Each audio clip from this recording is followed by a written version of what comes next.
السلام علیکم۔ اسلام آباد اور راولپنڈی فوکس ہے اس لیے کہ وہاں پر افغان پناہ گزینوں کو ڈھونڈ ڈھونڈ کر نکالا جا رہا ہے۔ ہر ٹاؤن میں، ہر علاقے میں، ہر گھر میں تلاشی ہو رہی ہے، چھاپے مارے جا رہے ہیں اور ڈھونڈا جا رہا ہے کہ افغان پناہ گزین کہاں کہاں چھپے ہوئے۔ گزشتہ روز بھی چھاپوں کے دوران، کریک ڈاؤن کے دوران 15 سے زائد افغان نیشنلز کو گرفتار کر کے حراستی مراکز بھجوا دیا گیا ہے اور وہاں سے ان کو واپس بھجوایا جائے گا۔ اس کے علاوہ پاکستان سے افغانستان کے شہریوں کو واپس ان کے ملک بھجوانے کا عمل بہت تیزی سے جاری ہے۔ گزشتہ 3 روز کے دوران 21,000 سے زائد افغان نیشنلز کو ان کے ملک واپس بھجوایا جا چکا ہے۔ اس کے علاوہ گزشتہ روز بھی تقریباً 10,000 افغان نیشنلز کو پاکستان اور ایران سے واپس ان کے ملک بھجوایا گیا، جن میں سے 7,000 سے زائد پاکستان کے علاقے سے واپس ان کے ملک گئے۔ اس کے علاوہ پاکستان کے مختلف علاقوں میں اس وقت کریک ڈاؤن جاری ہے۔ گورنمنٹ آف پنجاب کا فوکس ہے، government of Punjab bar bar announce کر رہی ہے کہ ہم انعامات دیں گے، ان لوگوں کو ریوارڈز ملیں گے جو افغان نیشنلز کے بارے میں اطلاع دیں گے، ان کو 10,000 روپے فی نیشنل ملے گا، فی اطلاع ملے گا۔ اس کے علاوہ اور یہ جو پیسے ہیں ان کو فوری طور پر ادا کیے جائیں گے۔ میں ہوں خرم کلیم اور آپ دیکھ رہے ہیں 24 ڈیجیٹل۔ پاکستان کے مختلف علاقوں میں افغان نیشنلز کی تلاش جاری ہے۔ راولپنڈی اور اسلام آباد بہت فوکس میں اس وقت، کیونکہ دہشت گردی کی وارداتیں اسلام آباد میں ہو چکی ہیں جس میں افغان نیشنلز ملوث پائے گئے۔ اس کے علاوہ افغانستان کے شہری جو آس پاس کے علاقوں میں بھی موجود ہیں، تو ان کو چونکہ یہ ہائی سیکیورٹی ایریا ہے تو یہاں پر فوکس بہت زیادہ ہے۔ پنڈی کے اندر کرکٹ میچز ہو رہے ہیں تو وہاں پر بھی آپریشن جاری ہے۔ راولپنڈی کے اندر مختلف علاقوں میں، راولپنڈی ڈسٹرکٹ کے اندر بہت تیزی سے آپریشن جاری ہے، شہر کے اندر بھی، مضافاتی علاقوں میں بھی، ٹاؤنز میں بھی۔ اور اب تک جو ریسنٹ آپریشن ہے اس میں 300 کے قریب افغان نیشنلز کو گرفتار کیا جا چکا ہے۔ ان کو یہ وہ افغان نیشنلز ہیں جو چھپے ہوئے ہیں، جو پیو آر کارڈ ہولڈرز بھی نہیں ہیں، اور جو جن کے پاس ان کی اسلام آباد میں تو ان لوگوں کی بڑی تعداد ہے جو ویزاز پر پاکستان میں آئے تھے۔ اب گزشتہ 4 ماہ سے پاکستان نے چونکہ ویزے کی تجدید روک دی اور پاکستان نے کہہ دیا کہ آپ ایک دفعہ اپنے ملک واپس جائیں اور واپس جا کر پھر دوبارہ سے ایمبیسی سے ویزا لگوا کر پاکستان آ جائیں تو ہم آپ کو اجازت دے دیں گے، خواہ آپ کے پاس ہیلتھ ویزا ہو، خواہ آپ کے پاس ایجوکیشن ویزا ہو، خواہ آپ مذہبی ویزے پر پاکستان آ رہے ہو تو آپ کو الاؤ کر دیا جائے گا۔ یہ کہ جو آپ پاکستان میں رہتے ہیں اور آپ کے ویزے کی تجدید ہوتی رہے تو یہ اب ممکن نہیں ہے۔ اسلام آباد میں ان لوگوں کو فوکس کیا جا رہا ہے جن کے پاس ویزاز تھے اور اب وہ پچھلے 4 مہینے سے ان کا سٹیٹس جو ہے وہ غیر قانونی ہو چکا ہے۔ تو F-17 کا جو علاقہ ہے اس کے اندر گزشتہ روز بہت بڑا آپریشن ہوا، وہاں پورے علاقے کو کارڈن آف کیا گیا، گھر گھر تلاشی لی گئی اور گھر گھر تلاشی کے دوران 15 افغان نیشنل جو ہیں وہ گرفتار ہو چکے ہیں۔ اس کے علاوہ یہ آپریشن جاری ہے اور اس کو بھی روکا نہیں گیا، مختلف علاقوں کے اندر یہ آپریشن جاری ہے۔ پیر بدائی کے علاقے کے اندر پچھلے دنوں ہوا تھا، امام بری کے علاقے کے اندر پچھلے دنوں آپریشن ہوا تھا، اس میں بہت بڑی تعداد میں افغان نیشنلز گرفتار ہوئے تھے۔ تو اب یہ اسلام آباد میں جہاں جہاں اطلاع ملتی ہے وہاں پر آپریشن کیا جاتا ہے۔ اور راولپنڈی میں تو بڑا زبردست سسٹم انہوں نے بنا دیا ہے کہ ٹاسک فورسز 13 ٹاسک فورسز بن گئی ہیں۔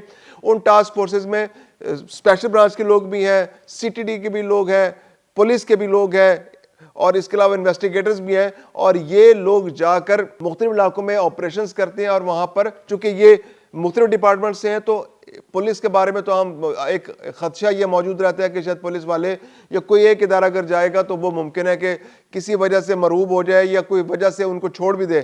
لیکن جب بہت سارے اداروں کے لوگ ایک ساتھ جا کر آپریشن کرتے ہیں، جس میں اسپیشل برانچ کے لوگ بھی ہوتے ہیں، انویسٹیگیشن کے بھی ہوتے ہیں، فٹ جو سولجرز بھی ہوتے ہیں، اس کے علاوہ ڈیٹیکٹیوز بھی ہوتے ہیں، تو جب وہ جاتے ہیں تو اس بات کے امکانات نہ ہونے کے برابر رہ جاتے ہیں کہ جو لوگ گرفتار ہوئے ان کو کسی وجہ سے چھوڑ دیا جائے۔ تو اب 13 ٹاسک فورسز ہیں، ان ٹاسک فورسز کو ہر روز اپنی رپورٹ جاری کرانی ہے۔ تو اب تک راولپنڈی ڈسٹرکٹ کے اندر اندازہ جیسے میں نے آپ کو بتایا کہ مختلف علاقوں کے اندر آپریشنز جاری ہیں، اور خاص طور پر چونکہ کرکٹ ٹیم کے میچز ہو رہے ہیں وہاں پر تو یہ فوکس بہت زیادہ ہے۔ تو اس سارے عرصے کے دوران جب یہاں پر بم دھماکہ اسلام آباد میں ہوا ہے تو اس کے بعد سے اب تک راولپنڈی کے اندر بھی 300 سے زائد افغان نیشنلز کو گرفتار کیا جا چکا ہے، ان کو حراستی مراکز پہنچا دیا گیا اور وہاں سے ان کو واپس ان کے ملک بھجوایا جائے گا۔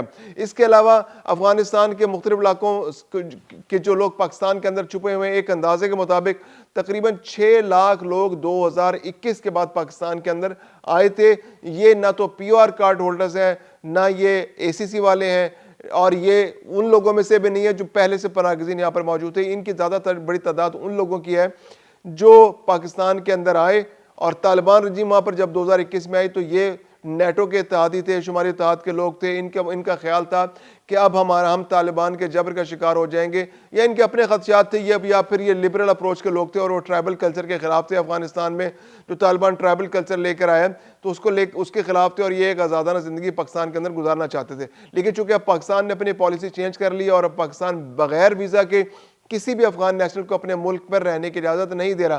پچھلے 4 مہینے سے پاکستان نے کسی بھی قسم کا ویزا جاری کرنے سے انکار کر دیا, کیونکہ پاکستان ایک دفعہ چاہتا ہے کہ اسکروٹنی ہو جائے. گورنمنٹ آف پاکستان کی پالیسی بڑی کلیئر ہے کہ جو ویزاز ہیں, جعلی ویزا ہے, یہ سارا سلسلہ ایک دفعہ ختم ہو, نئے سرے سے آغاز ہو, نئے سرے سے تعلقات دوبارہ سے استوار کیے جائیں. اور جب سے پاکستان اور افغانستان کی کشیدگی میں اضافہ ہوا ہے اس کے بعد تو اب ویزا والا سلسلہ ویسے رکا ہوا ہے, کیونکہ دہشت گردی میں افغانستان ملوث ہے. جو وانا میں کیڈٹ کالج پر حملہ ہوا وہاں پہ افغان نیشنلز ملوث پائے گئے. اسلام آباد کے اندر بھی جو گرفتاریاں ہوئی ہیں اب تک ان میں افغان نیشنلز ملوث پائے گئے. نور ولی محسود اور اس کا گروپ جو ہے, زاہد غنی کا گروپ جو ہے, یہ لوگ ملوث پائے گئے. انہوں نے یہاں پر ساری پلاننگ کی, اپنے لوگوں کو لانچ کیا اور ان پر دہشت گردی کی. پھر اس کے علاوہ خدشات موجود ہیں کہ پاکستان کے مختلف علاقوں میں وہ ٹارگٹ کرنے کی کوشش کی جا رہی ہے. تو اب پاکستان نے تو بڑا کلیئر افغانستان کو بتا دیا کہ ہمیں بڑا کلیئر ہے کہ اگر پاکستان کے اندر اب دہشت گردی کے واقعات ہوئے تو اس کا پاکستان جواب دے گا اپنی مرضی کے مقام پر, اپنی مرضی کے وقت پر, اور نقصان کا پھر ازالہ پاکستان اس کا رائٹ رکھتا ہے, کیونکہ پاکستان کی سرزمین پر دہشت گردی ہو رہی ہے اور وہ دہشت گردی افغانستان کی سرزمین کو استعمال ہوتی ہو رہی ہے. تو پاکستان اب اس کا جواب دے گا اور اسی زبان میں دے گا جو افغانستان کی طالبان رجیم سمجھتی ہے, منہ توڑ جواب دے گا. پھر پاکستان نے ایک جانب افغانستان کے ساتھ اپنی تجارت بالکل ختم کر دی ہے, تجارتی راستے بند کر دیے گئے, ٹریڈ بالکل ختم ہو چکی ہے, پاکستان بالکل انٹرسٹڈ نہیں ہے.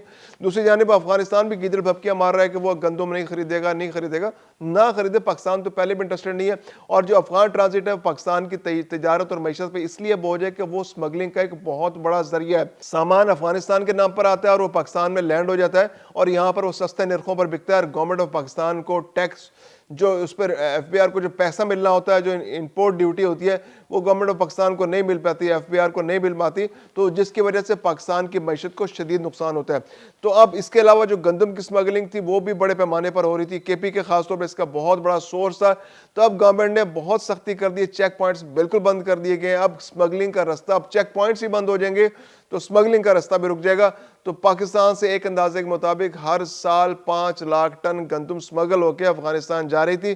تو اب پاکستان نے کہہ دیا جی کہ ہم اس میں انٹرسٹڈ نہیں ہے, اب ہم بالکل چیک پوائنٹس پر کسی بھی قسم کی سمگلنگ جو ہے اب نہیں ہونے دی جائے گی, خواہ 1 کلو کی یا 1 ٹن کی یا 5 لاکھ ٹن کی. تو اب افغانستان کے لیے پاکستان نے اپنے تمام راستے بند کر دیے ہیں. اگر آپ وہ تجارت کرنا چاہ رہے ہیں, جو وہ انٹرسٹڈ ہے کہ ایران کے ذریعے تجارت کرے, وہ انٹرسٹڈ ہے کہ ازبکستان, تاجکستان, قازقستان سے وہ تجارت کرے, روس سے تجارت کرے, تو اس کے لیے وہ راستے کھلیں.